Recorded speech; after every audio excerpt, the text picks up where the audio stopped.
NASA আন্তর্জাতিক space স্টেশনটি crash করবে এবং পৃথিবীর সাথে ধাক্কা খাবে।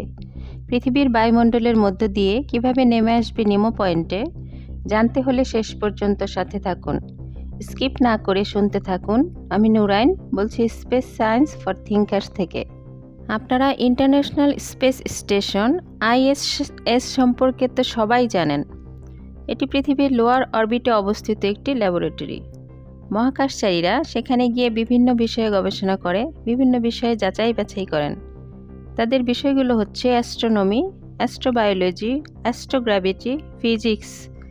এগুলো সম্পর্কে তারা বিভিন্ন এক্সপেরিমেন্ট করেন। স্টেশনটিকে 2031 সালে পৃথিবীতে ক্র্যাশ করানোর চিন্তাভাবনা করছে। যেহেতু এটি 26 বছর ধরে কাজ করে এখন শেষের পথে হাঁটছে। 1998 সালে 5টি দেশের কোম্পানি মিলে এই আর্টিফিশিয়াল স্যাটেলাইট স্টেশনটি অরবিটে স্থাপন করেছিল। এখন তা বেড়ে 16তে পৌঁছেছে। সর্বপ্রথম রাশিয়া স্পেস মডিউলটি স্থাপন করেছিল, পরে অন্যান্য দেশ এবং তাদের সুবিধা মতো বিভিন্ন মডিউল অ্যাড করতে থাকে এবং একটি বাসযোগ্য স্পেস স্টেশন হয়ে ওঠে। এখানে মহাকাশচারীদের বাস করার জন্য প্রয়োজনীয় সব কিছু এখানে সেট করা আছে। তারা সেখানে অনেক দিন থাকতে পারে, বিভিন্ন গবেষণা যেন করতে পারে।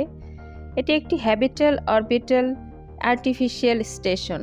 যেসব গবেষণা পৃথিবীতে বসে করা সম্ভব না, সেসব কাজ স্পেস স্টেশনে করা হয়।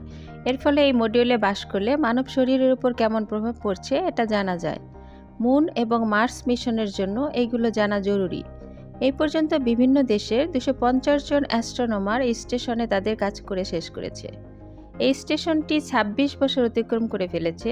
বিভিন্ন টেকনিক্যাল সমস্যার কারণে বোঝা যাচ্ছে স্টেশনটি বুড়া হয়ে যাচ্ছে।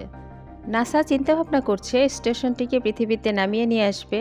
নাসা ঘোষণা দিয়েছে 2031 সালে তারা এই স্টেশনটিকে ধ্বংস করে দিবে। 2025 থেকে 2030 পর্যন্ত এর অরবিটকে আস্তে আস্তে কমিয়ে ফেলা হবে।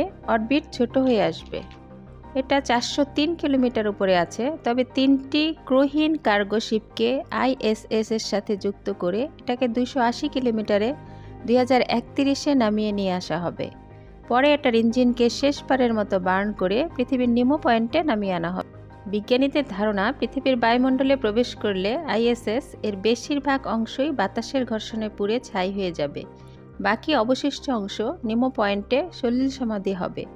দীর্ঘ 32 বছরের সফর শেষ করবে ISS।